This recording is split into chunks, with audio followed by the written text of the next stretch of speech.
Hari itu seharusnya menjadi hari yang penuh kebahagiaan bagi Rani, seorang wanita cantik yang tengah duduk anggun di pelaminan dengan gaun putihnya. Semua tamu undangan memandang penuh kagum, musik mengalun lembut, dan para fotografer sibuk mengabadikan momen bahagia itu. Namun, suasana yang semula begitu megah mendadak berubah hening ketika seorang pria dengan pakaian lusuh, wajah penuh debu, dan aroma keringat campur sampah tiba-tiba masuk ke aula pernikahan.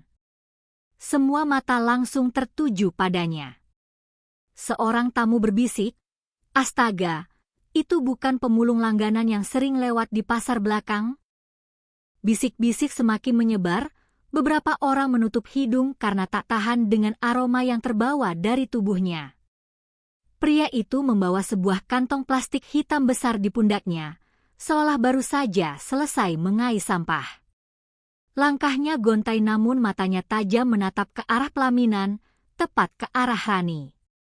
Wajah pengantin wanita itu seketika pucat, tangannya yang sedang menggenggam erat tangan suaminya mendadak gemetar.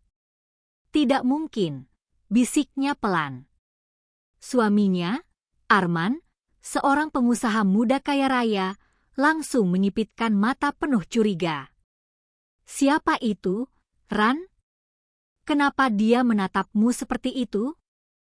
Rani tak mampu menjawab, mulutnya keluh, air matanya nyaris jatuh. Tamu undangan semakin ribut, beberapa panitia mencoba mendekat untuk mengusir pria pemulung itu. Namun sebelum mereka sempat menyentuhnya, pria lusuh itu mengangkat tangannya. Suaranya serak, namun penuh wibawa, "Jangan sentuh aku. Aku datang bukan untuk membuat keributan, aku hanya ingin melihat wanita yang pernah berjanji sehidup semati denganku." Serentak aula menjadi gaduh. Semua orang ternganga mendengar pengakuan itu. Seorang ibu-ibu langsung bersuara keras, "Astaga! Jangan bilang ini mantan suaminya." Rani langsung menunduk, tubuhnya gemetar, wajahnya merah padam menahan malu. Arman spontan berdiri dari kursinya dengan wajah merah padam. "Beraninya kau datang ke sini, pemulung. Hari ini adalah hari bahagia kami, jangan cemari dengan kehadiranmu," teriaknya lantang. Namun pria itu hanya tersenyum tipis, matanya berkilat penuh luka. "Hari bahagiamu? Kau bahkan tidak tahu siapa wanita yang kau nikahi ini." Semua semakin gaduh, suara bisik-bisik bercampur dengan jeritan kecil. Beberapa orang tua menenangkan anak-anak, seolah sesuatu yang buruk akan segera terjadi. Rani berusaha berdiri namun tubuhnya lemas. "Tolong jangan buat masalah, tolong pergilah," ucapnya terbata. Namun pria itu semakin mendekat, langkahnya mantap, tatapannya menusuk ke hati setiap orang. "Kau malu mengakuinya, Ran? Kau lupa siapa yang dulu mengais sisa makanan agar kau bisa makan? Kau lupa siapa yang rela bekerja dari pagi sampai malam, bahkan harus jadi pemulung, hanya demi kau bisa kuliah dan berdiri cantik hari ini?" Suara pria itu menggema memenuhi aula. Semua orang terdiam. Sebagian menatap Rani dengan ekspresi terkejut, sebagian lain menatap pria lusuh itu dengan rasa heran bercampur kasihan. Rani menangis, air matanya akhirnya jatuh deras. "Cukup, jangan katakan apa-apa lagi," pintanya dengan suara lirih. Namun pria itu tak berhenti. Ia menurunkan kantong plastik besar dari pundaknya, membukanya di depan semua tamu. Semua orang menutup hidung, mengira isinya sampah. Namun mereka semua tercengang ketika melihat isinya bukan sampah, melainkan kotak-kotak kayu tua, berisi barang-barang berharga, dokumen, dan sebuah map hitam dengan logo perusahaan terkenal di Jakarta. "Kalian semua meremehkanku karena aku tampak seperti pemulung. Tapi siapa aku sebenarnya, akan segera kalian tahu." Suasana makin tegang, tak seorang pun berani bergerak. Arman mencoba menertawakan, Dasar gila, mau main sandiwara di hari pernikahanku. Namun gelombang rasa penasaran sudah menyeruak di hati para tamu. Mereka menunggu apa yang akan diungkap pria lusuh itu. Di balik baju kotor dan tubuh berdebu, ada sesuatu yang misterius. Sesuatu yang akan membuat semua orang, termasuk sang mempelai wanita, menyesal seumur hidup. Ruangan pernikahan yang tadinya dipenuhi tawa berubah menjadi tegang, semua mata tak lepas dari pria lusuh yang masih berdiri tegak di tengah aula. Rani gemetar di pelaminan, wajahnya basah oleh air mata, sementara Arman menatap penuh kebencian bercampur amarah. Kau pikir dengan membawa kotak tua itu orang-orang akan percaya siapa dirimu? Cibir Arman sambil tertawa sinis. Namun gelak tawanya terdengar kaku, seolah ia sendiri mulai dilanda rasa ragu. Pria lusuh itu mengangkat sebuah map hitam dari dalam kantong besar yang ia bawa. Dengan suara lantang ia berkata, "Inilah bukti siapa aku sebenarnya." Nama yang tertulis di sini akan membuat kalian semua diam. Panitia yang tadinya siap mengusir kini justru terhenti, menunggu apa yang akan ia perlihatkan. Tamu-tamu mulai berdesakan, sebagian mengangkat ponsel untuk merekam kejadian tak terduga itu. Rani semakin gelisah, ia menutup wajahnya dengan kedua tangan. "Tolong jangan, aku mohon jangan di sini," isaknya lirih. "Kenapa kau takut, Ran? Takut rahasia yang selama ini kau sembunyikan terbongkar?" Pria itu mendekat, langkahnya mantap meski tubuhnya tampak rapuh. Ia meletakkan map hitam itu di meja tamu VIP, lalu perlahan membuka lembarannya. "Lihatlah, namaku tercatat di sini. Aku bukan hanya pemulung seperti yang kalian kira. Aku adalah pemilik saham terbesar di perusahaan logistik internasional yang kini beroperasi di lebih dari 10 negara. Aku adalah orang yang kau tinggalkan dulu karena kau merasa aku miskin. Kau buang aku seperti sampah hanya karena aku memilih hidup sederhana." Semua orang ternganga. Beberapa tamu bahkan berbisik, "Tidak mungkin, aku pernah dengar nama itu. Perusahaan itu memang besar sekali. Tapi bagaimana mungkin dia pemiliknya?" Arman tercekat, wajahnya berubah pucat. Ia mencoba mengambil map itu namun pria lusuh lebih cepat mengangkatnya kembali.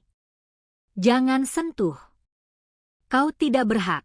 Suaranya tegas dan penuh wibawa. Seorang tamu pria paruh baya tiba-tiba maju, ia tampak mengenali sesuatu. "Astaga, aku ingat sekarang. Aku pernah menghadiri konferensi bisnis di Singapura. Nama itu tercatat sebagai keynote speaker, tapi kenapa kau berpenampilan seperti ini?" Semua orang menunggu jawaban, dan pria itu menatap lurus ke arah Rani sebelum berbicara. "Karena aku ingin tahu siapa yang benar-benar mencintaiku. Aku ingin tahu, apakah setelah semua pengorbanan, kau tetap melihat aku sebagai manusia, atau hanya sebagai dompet berjalan?" Dan jawaban itu kutemukan hari ini. Rani menangis semakin keras, suaminya Arman berusaha memeluknya namun ia malah mendorong tangan suaminya. Dalam hati kecilnya, rasa bersalah yang selama ini ia kubur meledak keluar. Ia teringat masa-masa ketika pria itu, yang dulu bernama Bayu, bekerja siang malam, mengumpulkan uang untuk kuliahnya. Bayu yang rela makan sisa makanan agar ia bisa hidup layak, Bayu yang dulu berjanji akan menemaninya sampai sukses. Namun ia yang hianat, meninggalkannya hanya karena melihat penampilan miskin Bayu yang saat itu jatuh terpuruk. Arman berusaha menenangkan keadaan dengan suara lantang, "Ini semua bohong. Jangan percaya. Dia hanya pemulung gila yang menyamar. Kalau benar dia pemilik perusahaan, kenapa hidupnya seperti sampah?" Tamu-tamu mulai gaduh, ada yang mengangguk setuju, ada juga yang mulai curiga pada Arman. Bayu tersenyum miring, lalu mengeluarkan ponsel canggih dari dalam kantong plastik hitamnya. Walau terlihat kotor karena sengaja ia biarkan, saat layar dinyalakan tampak logo perusahaan besar dan ratusan pesan masuk dari berbagai direktur. Ia memproyeksikan layar ke dinding dengan bantuan seorang tamu yang ternyata mengenal aplikasinya. Dalam sekejap, terpampang wajah-wajah petinggi perusahaan luar negeri yang memanggilnya dengan sebutan Chairman Bayu. Ruangan seketika hening, hanya terdengar detak jantung para tamu yang semakin kencang. Arman kehilangan kata-kata, keringat dingin membasahi pelipisnya. Rani terisak, menundukkan wajahnya, tak sanggup menatap pria yang pernah ia campakkan. Bayu mendekat ke arah pelaminan, matanya merah menahan emosi. Aku datang bukan untuk merebutmu kembali, Ran. Aku datang hanya untuk menunjukkan siapa aku sebenarnya, agar kau tahu betapa berharganya orang yang dulu kau hina dan kau buang. Dan untukmu, Arman, nikmatilah pernikahanmu. Tapi ingat, kebahagiaan yang dibangun di atas penghinaan orang lain tak akan pernah bertahan lama. Kata-kata itu seperti petir yang menyambar di tengah pesta. Tamu-tamu tak lagi memandang Rani dengan kagum, melainkan dengan tatapan iba bercampur kecewa. Sebagian bahkan menggelengkan kepala, menganggapnya wanita yang tak tahu berterima kasih. Bayu berbalik meninggalkan ruangan, langkahnya tetap tegak meski tubuhnya lusuh. Tak ada lagi yang berani menghentikan, tak ada yang berani menertawakan. Namun tepat sebelum ia sampai di pintu keluar, suara seseorang menggema dari arah belakang. Berhenti. Kau pikir kau bisa pergi begitu saja setelah mempermalukan istriku? Arman melompat turun dari pelaminan, wajahnya merah padam, tangannya mengepal. Kalau benar kau orang besar, buktikan di sini, lawan aku. Semua orang bersorak kaget, sebagian menahan Arman agar tidak menimbulkan keributan lebih besar. Bayu menoleh pelan, senyum tipis muncul di wajahnya. Kau ingin membuktikan? Baiklah, aku akan tunjukkan sesuatu yang akan membuatmu menyesal seumur hidup. Aula pernikahan kini berubah menjadi medan ketegangan. Semua tamu menahan napas, menunggu apa yang akan dilakukan Bayu. Arman berdiri menantang, wajahnya merah padam, tangan terkepal, tapi matanya mulai goyah. Bayu melangkah maju, wajahnya serius namun tenang, dan dengan suara tegas ia berkata, Arman, kau ingin bukti? Aku akan berikan. Dengan satu gerakan cepat, Bayu membuka ponselnya dan menampilkan akun bank internasional beserta transaksi jutaan dolar yang masuk setiap harinya. Semua mata terbelalak, beberapa tamu menatap Arman dengan ekspresi tak percaya. Itu, tidak mungkin, teriak Arman terbata. Bayu mengangguk, ini baru sebagian kecil. Kau lihat, orang yang kalian anggap pemulung, ternyata adalah pemilik sah perusahaan besar. Dan bukan hanya itu, Bayu mengangkat kotak kayu yang sebelumnya dibawanya, membuka salah satu laci kecil, menampilkan sertifikat tanah dan properti bernilai miliaran. Tamu-tamu mulai bersorak, sebagian tidak percaya, sebagian lagi tak bisa menahan decak kagum. Rani menunduk, menutupi wajahnya dengan tangan, air matanya mengalir deras. Ia merasa bersalah, menyesal, dan sekaligus terharu. Bayu menatapnya, mata mereka bertemu. Ran, aku tidak datang untuk membalas dendam padamu, tapi untuk menunjukkan kebenaran. Bahwa orang yang kau remehkan bukanlah siapa-siapa. Aku tetap bertahan, tetap bekerja keras, sementara kau memilih meninggalkanku. Rani terguncang, suaranya gemetar ketika berkata, maafkan aku terlalu bodoh. Aku menilai dari penampilanmu. Bayu tersenyum tipis. Tidak apa-apa. Yang penting kau tahu sekarang. Tapi jangan harap aku akan kembali ke masa lalu. Aku sudah membuktikan siapa aku. Arman semakin panik, ia mencoba meraih ponsel Bayu untuk membantah, namun Bayu menghindar dengan tenang. Ini bukan tentang membuktikan pada kalian semua, Arman. Ini tentang kejujuran dan harga diri. Aku datang hari ini untuk menutup bab lama dengan benar. Beberapa tamu mulai menatap Arman dengan tatapan penuh sinis. Ibu-ibu berbisik, lihat. Yang sombong ternyata hanya bisa mengandalkan uang, bukan hati. Anak-anak menatap bingung, beberapa mulai menirukan gerakan Bayu yang berdiri tegap dan tenang, seakan pahlawan di hadapan mereka. Arman kalah secara moral, wajahnya memerah, lidahnya keluh. Ia merasa dunia runtuh di hadapannya, semua tamu kini lebih menghormati Bayu daripada dirinya. Bayu menoleh sekali lagi ke arah Rani, mengangguk pelan, lalu melangkah ke pintu keluar. Sebelum meninggalkan aula, ia menaruh kotak kayu dan map hitam di atas meja pelaminan, memberikan hadiah simbolis untuk Rani, bukti pengorbanannya dan pelajaran bagi semua yang meremehkannya.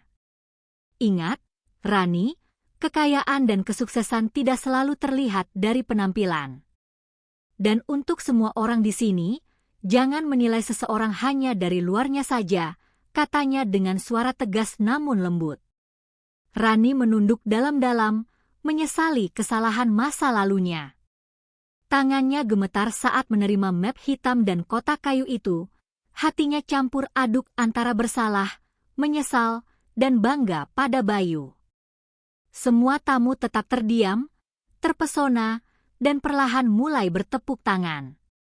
Tepuk tangan itu bukan untuk Arman, melainkan untuk Bayu, pria pemulung yang telah membuktikan bahwa nilai sejati seseorang tak diukur dari penampilan atau status sosial, tapi dari keteguhan hati, kerja keras, dan kesetiaan. Arman hanya bisa menunduk, menyadari bahwa semua yang ia remehkan kini membuatnya kalah. Rani menatap Bayu satu kali lagi sebelum ia meninggalkan aula, mata mereka bertemu dalam diam penuh arti. Tidak ada kata yang diucapkan, tapi keduanya memahami, masa lalu sudah selesai, harga diri telah ditegakkan, dan Bayu akan selalu menjadi pahlawan dalam hidupnya sendiri. Bayu berjalan keluar, langkahnya tegas, tubuhnya lusuh tapi aura dan wibawanya luar biasa. Semua orang masih menatapnya, terpesona dan takjub. Pemulung yang diremehkan, kini telah menjadi legenda di mata semua orang yang hadir.